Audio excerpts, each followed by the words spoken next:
মনে রাখবেন, মেয়ে যদি বদ্দিন হয় তো ছেলের চাইতেও, ছেলের কার থেকেও এটা বেশি বিপজ্জনক। কোনো মেয়ে চরিত্রহীন হওয়া, বেপর্দা হওয়া, মেয়ে বেহায়া হওয়া ছেলের চাইতেও ক্ষতিকর।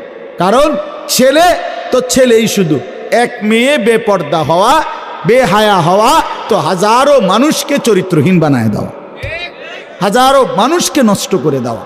এজন্য নিজেদের কন্যা নারীদেরকেও দিন শিখাবেন। আল্লাহ তাআলা আপনাদেরকে তৌফিক দান করেন। সূরাটার নাম হচ্ছে সূরা ফজর।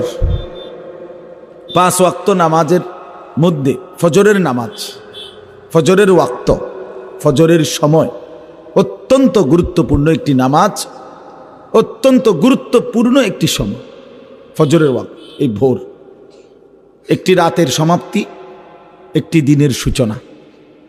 রাত শেষ হয়, দিন আলোকিত হয়, এমন একটা মুহূর্ত ফজরের ওয়াক্ত। এই জন্য তাফসীরের মধ্যে আছে, ফজরের ওয়াক্তে বাতিলের পরাজয় হয়, ফজরের ওয়াক্তে হকের বিজয় হয়।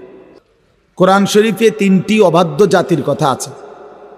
হযরত লূত আলাইহিস সালাম, ওই ভাই, এই ছেলে কথা বলো না, এই তোমরা 2জন হাসিও না, বেটকাইও না,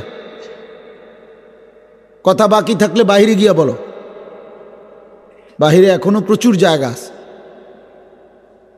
খামখেয়ালি করো না। প্রথম নজরে প্রথম থেকেই তুমি কথা বলতেছো। তোমরা তামাশা আমি পছন্দ করি না, খামখেয়ালি মানুষ আমি দেখতেই পারি না। গাফেল আল্লাহর দুশমন, সোজা হিসাব।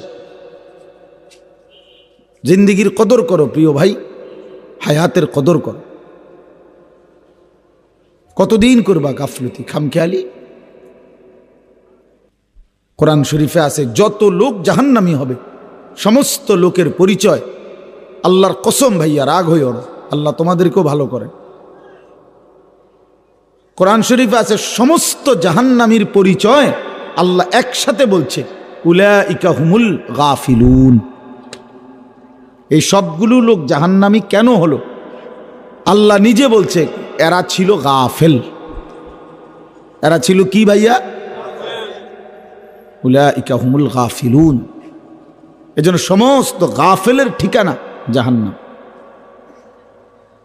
কোরআন শরীফের আয়াতে, ওয়ালাকাদ যারানা লি জাহান্নামা কাসীরাম মিনাল জিন্নি ওয়াল ইনস। আমি আল্লাহ জিন এবং মানুষ অগণিত দিয়ে জাহান্নাম পূর্ণ করব। আর সেই জাহান্নামীদের পরিচয়, তারা সকলেই গাফেল। এজন্য